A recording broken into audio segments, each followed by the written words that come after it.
बहुत समय पहले एक नगर में मांडलिक नाम का एक पराक्रमी और न्यायप्रिय राजा राज करता था। उसकी पत्नी का नाम चड़वती था, जो मालव देश के राजा की सुंदर और गुणी पुत्री थी। उनके घर एक अत्यंत रूपवती और कोमल स्वभाव की बेटी थी, जिसका नाम लावण्यवती था। समय बीतता गया और राजकुमारी लावण्यवती विवाह योग्य हो गई, किंतु उसी समय राजा मांडलिक के भाग्य ने करवट ली। उसके ही भाई बंधुओं ने लालच में आकर उसका राज्य छीन लिया और उसे देश से निकाल दिया। अचानक आई इस विपत्ति से राजा बहुत दुखी हुआ, पर उसने धैर्य नहीं खोया। वो अपनी पत्नी और पुत्री को साथ लेकर मालव देश की ओर चल पड़ा, ताकि वहां जाकर शरण ले सके। यात्रा करते करते एक रात वे घने जंगल में पहुंचे। थके हुए राजा, रानी और राजकुमारी ने वहीं विश्राम करने का निश्चय किया। अगले दिन वे आगे बढ़े और चलते चलते भीलों की नगरी के पास पहुंच गए। राजा को भय हुआ कि कहीं भील उसकी पत्नी और बेटी को परेशान न करे, इसलिए उसने उनसे कहा कि वे दोनों जंगल में छिप जाएं जब तक वो आगे का रास्ता देखें। रानी और राजकुमारी जंगल में छिप गई। तभी अचानक भील योद्धाओं ने राजा मांडलिक पर हमला कर दिया। राजा ने बड़ी वीरता से तलवार उठाकर उनका सामना किया, परंतु वो अकेला था और सामने कई योद्धा थे। अंततः लड़ते लड़ते वो वीर गति को प्राप्त हुआ।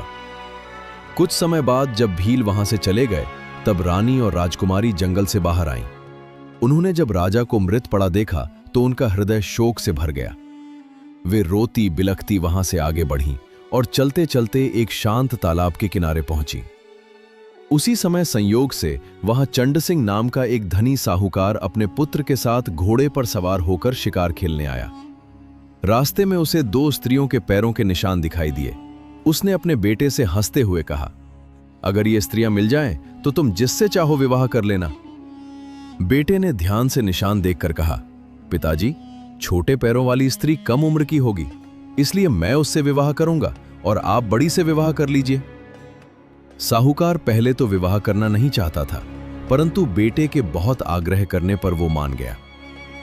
थोड़ा आगे बढ़ने पर उन्हें सचमुच रानी और राजकुमारी दिखाई दे गईं। साहूकार ने उनसे पूछा कि वे कौन हैं और इस जंगल में क्यों भटक रही हैं। तब रानी चड़वती ने अपने पति की मृत्यु और अपने दुखद हाल की सारी कथा सुना दी। साहूकार को उन पर दया आ गई। वो दोनों को अपने घर ले आया और वचन के अनुसार विवाह की तैयारी कर दी। लेकिन यहां एक विचित्र संयोग हुआ।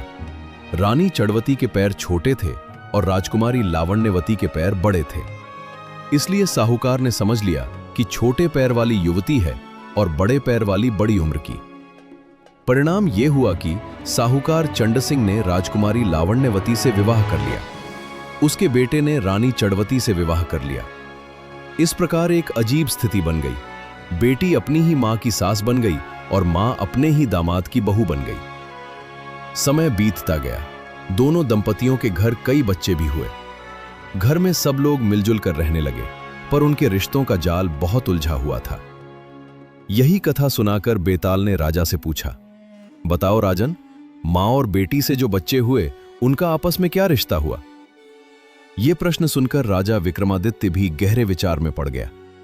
उसने बहुत सोचा, पर उसे उत्तर नहीं सूझा, इसलिए वो चुपचाप चलता रहे। बेताल ये देखकर बोला, राजन, कोई बात नहीं, तुम्हारे धैर्य और साहस से मैं प्रसन्न हूं। अब मैं इस मुर्दे से निकल जाता हूं। तुम इसे उस योगी के पास ले जाओ। जब वो तुमसे कहे कि इस मुर्दे को सिर झुकाकर प्रणाम करो, तब तुम उससे कहना, पहले आप करके दिखाइए। जब वो सिर झुकाए तभी तुम उसका सिर काट देना। उसके बलिदान से तुम पूरी पृथ्वी के राजा बन जाओगे। अगर ऐसा नहीं किया तो वो तुम्हारी बलि देकर अपनी सिद्धि प्राप्त कर लेगा। इतना कहकर बेताल फिर उड़ गया और राजा विक्रमादित्य मुर्दे को कंधे पर उठाकर योगी के पास ले जाने लगा। दोस्तों, बेताल पच्चीसी की 24वीं कहानी यही समाप्त होती है। आगे की कहानी सुनने के लिए मेरे साथ जुड़े रहिए।